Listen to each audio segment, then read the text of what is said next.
plug in the timer.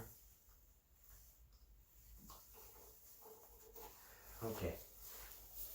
The timer is on. Not sure if you can see.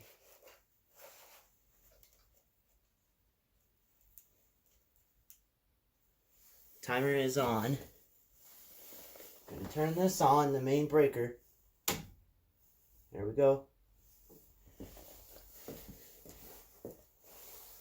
Here we go.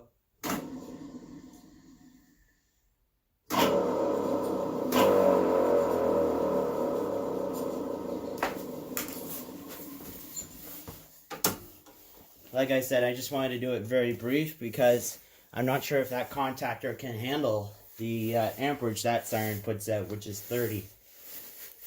Just a couple of growls on the thing here, but it does work, to show you that.